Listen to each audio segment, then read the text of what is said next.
I just want to start the video off by saying that this video was supposed to be a 2.7 in 10 minutes or less, but I had some technical difficulties with my MacBook where I thought I recorded 6 hours of footage. It turns out that I only recorded 3, and that's why you're getting this, a review. But holy shit, 2.7, oh my goodness. It was absolutely cinematic. This was undoubtedly the best thing Kuro has ever produced, and I'll stand by it.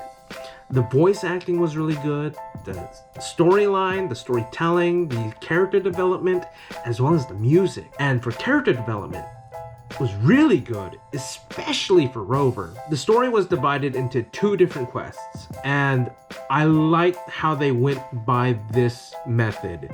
Because of how lengthy this whole entire patch is, I'm glad they did 2 patches, because oh my goodness, I needed a break in between.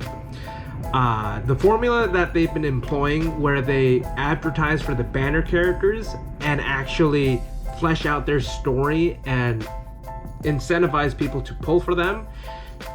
At first, I thought this was a pretty bad idea, but it paid off in the finale. It paid off because you're emotionally involved. You're emotionally attached to these characters, that they finally had time to give that spotlight to Rover. And this patch undoubtedly answered most, if not all, of the questions I had about the Dark Tide, the Fraxidus, Rover's backstory, and just where the hell they're gonna go with the story. The conclusion, it wasn't everything I wanted, but we'll get to that in a minute. You see old characters spring back into action from 1.02, so this was really an anime moment where they're just assisting Rover in the end game, and it was so good. Kuro was definitely serious when they were saying that this was the finale, and they delivered with this patch. Every piece of dialogue, scene, intro, all of it served a purpose, and they definitely didn't miss a beat and went straight in for the meat. Having invested so much time in developing these characters prior to this patch, it definitely provided more depth for Rover's character to grow. And you see that. You see his fears, you see the struggles that he carries, and you see the weight that he carries on his shoulders. And really, with this insight, combined with the game's intro scene, when you boot up the game, that scenery has a deeper meaning now. And this was one of the moments where I had to really just sit back and go, whoa. And I retract everything that I've stated on 2.0 till now, saying they missed the mark. They had a purpose for it. And I'm happy to say that they didn't miss the mark with this one. Specifically this one. I really hope they can replicate this.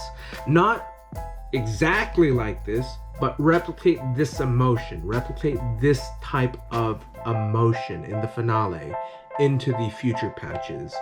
Now, the ending was bittersweet, and I'm not implying anyone died. It's a gacha game, nobody does. This really left a lasting impression on me as a player, basically saying this is the end of the Renecita arc, and I couldn't be more happy. This was really what I wanted, story-wise, content-wise, on what kind of story they wanted to give us.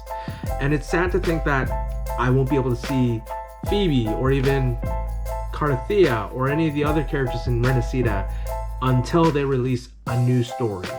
With this patch alone, I highly doubt anyone is going to leave WuWa or leave the game entirely, because this game, this patch alone, breathed new life into this game, and I don't see anyone leaving. I honestly see people really trying to see what else they have to give us. I would give this story an 8.9 out of 10. The things I took points away were for the way they wrap things up towards the end.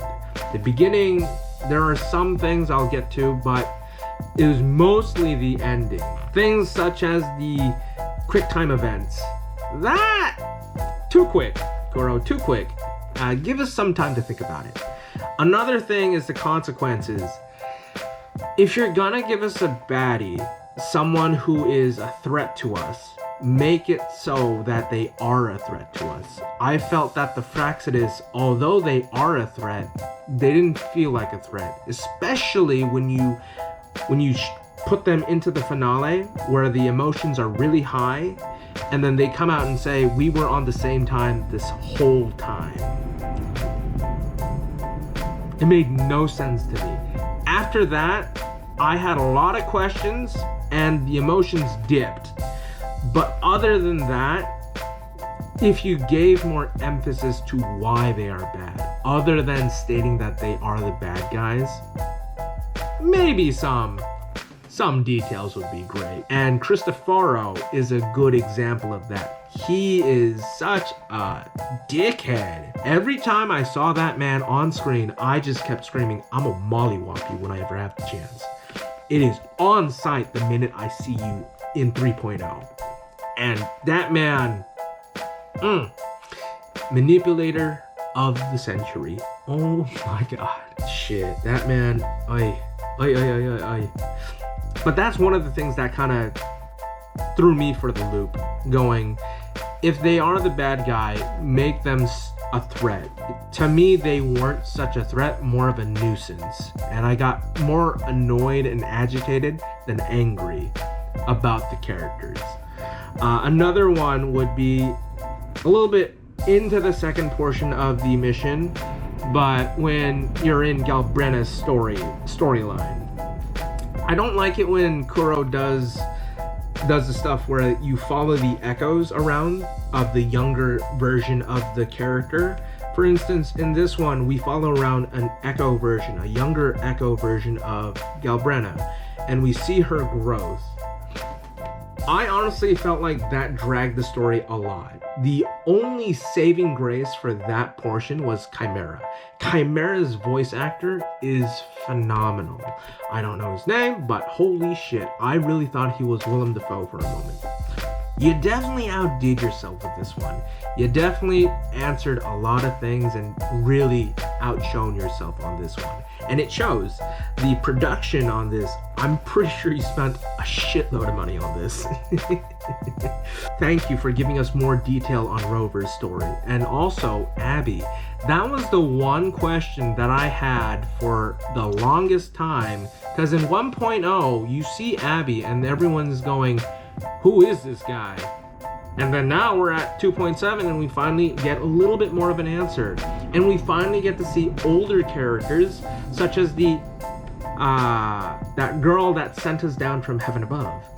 I love the little details that they put in, and the little details matter. But other than that, phenomenal. This game, this patch alone was outstanding. And the only things that I would really fix is your reward system and your golden. Like, your story is phenomenal. Storytelling, phenomenal. Rewards, a little ass. A little ass. But fix that and you're golden. So overall, the story was really good.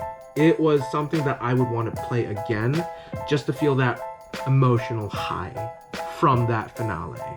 And if anything, give us a way to rewatch the animations, if anything.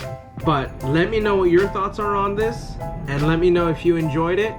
Let me know if I spit some facts. If you agree with me, let me know in the comments. I'd love to hear your thoughts. If anything, what would you like to see in the future patch updates? Or if anything, what are some things that you enjoyed about this game? Can't wait to see you in the comments. I will catch you guys in next week's video. So you guys stay hydrated. I'll see you next week.